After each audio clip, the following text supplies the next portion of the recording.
अस्सलाम वालेकुम व्यूअर्स। तो हमने पहले फ्लो चार्ट पढ़ लिया है। तो फ्लो चार्ट जो पढ़ लेगा तो उसके लिए एल्गोरिथम को समझना बहुत इजी होगा। डिस्क्रिप्शन में मैं उसका लिंक दे दूंगा। तो पहले तो हम ना एक सिंपली पढ़ लेते हैं इसकी डेफिनेशन वगैरह को पढ़ने से पहले।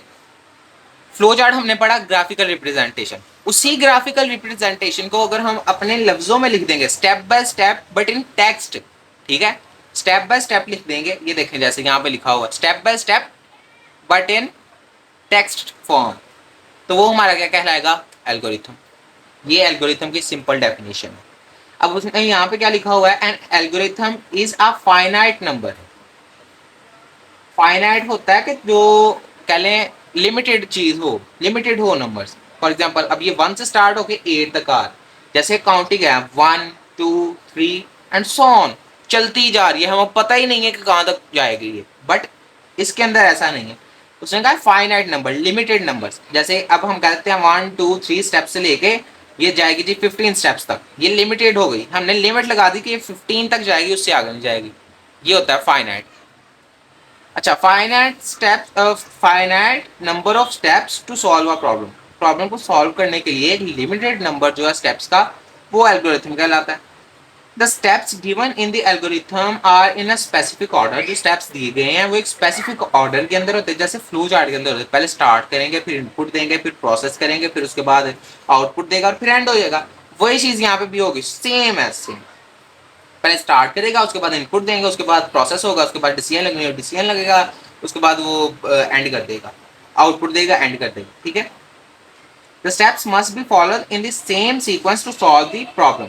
सेम सीक्वेंस जो है वो कहता वो यूज करेगा सॉल्व करवाने के लिए। The steps may consist of input process decision and the output etc. वही चीजें जो मैंने आपको बता दी हैं। The word algorithm comes from the name of Arabic writer.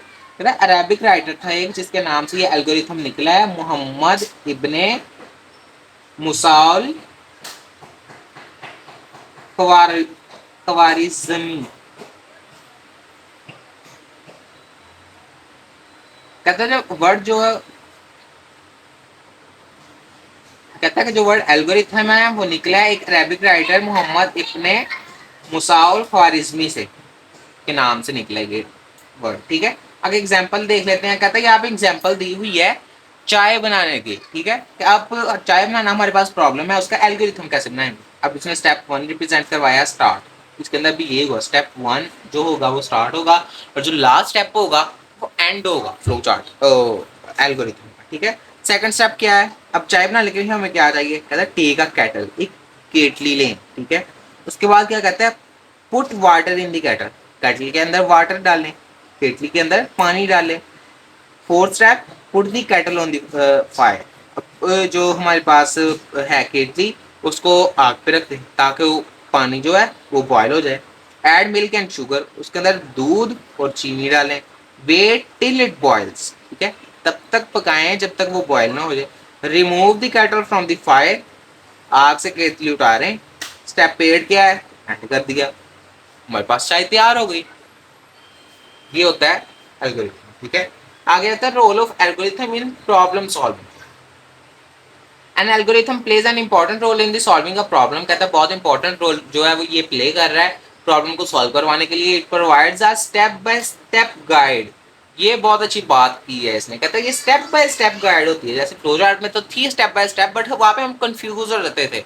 उसके हमने डिसएडवांटेजेस में पढ़ा ना कि हम कंफ्यूज हो जाते हैं अगर स्टेप्स जो है वो थोड़े से ज्यादा हो जाए, उसके अंदर डिसीजन सिंबल का ज्यादा इस्तेमाल हो जाए तो हम कंफ्यूज हो जाते हैं कि स्टेप्स कहाँ से कहाँ जा रहे हैं, क्या करना है हमें स्टेप्स का, क्या नहीं करना। ठीक है।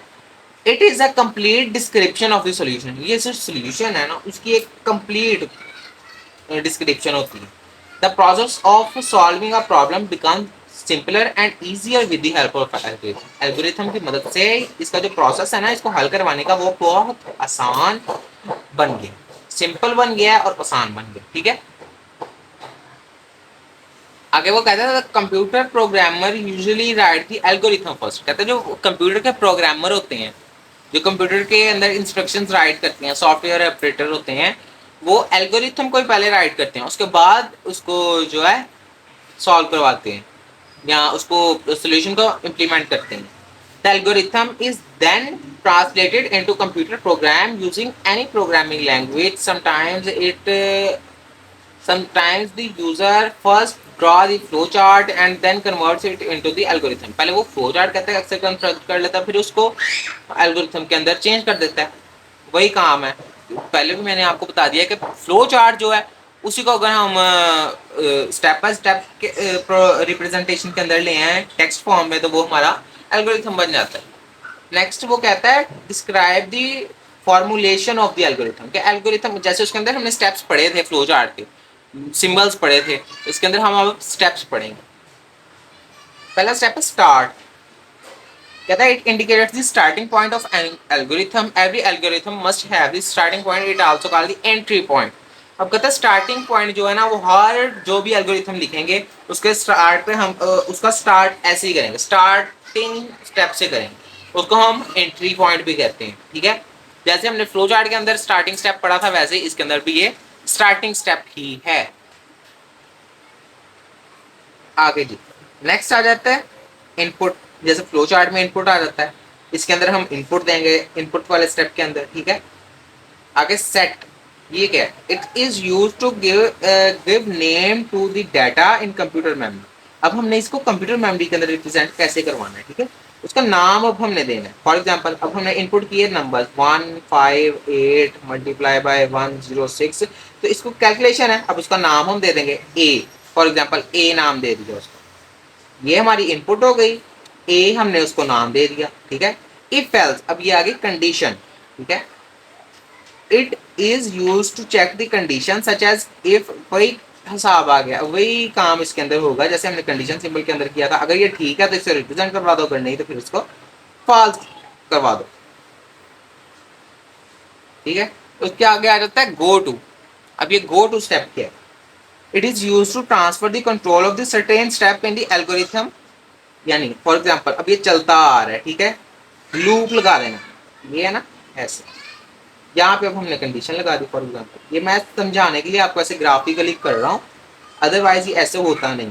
यहाँ से फॉर एग्जांपल ये मल्टीप्लाई होता होता आ रहा है, हमने यहाँ पे कंडीशन लगा दी कि जब तक ये जो है 150 के इक्वल नहीं ना हो जाता तब तक मल्टीप्लाई करवाते रहो. तो यहाँ पे आया, अभी ये 50 हुआ. ठीक है, इसके तो इसने गो टू यहाँ पे हमने कंडीशन लगाई थी तो उसने दोबारा इसे वापस उस स्टेप पे भेज दिया. अब यहाँ से फिर वो सॉल्व हो के आया, अब 50 नहीं रहा, अब 100 बन गया ये. ठीक है, तो अभी भी ये कंप्लीट नहीं हुआ क्योंकि हमने तो यहाँ पे कंडीशन लगाई कि हमें 150 चाहिए. ये फिर गो टू स्टेप की मदद से ये दोबारा उसी स्टेप पे चला जाएगा. अब फिर आ गया तो अब की मरतबा ये 150 हो गया. तो अब गो टू जो है इसकी कंडीशन पूरी होगी कि ये 150 हो गया. अब वो क्या करेगा, ये रिप्रेजेंट करवा देगा. आउटपुट भी बिल्कुल वैसे ही है जैसे हमने फ्लो चार्ट के अंदर पढ़ी थी. ये भी डिस्प्ले करवाने, रिजल्ट्स को डिस्प्ले करवाने के लिए यूज होता है. और इसके अंदर एक कीवर्ड यूज होता है प्रिंट.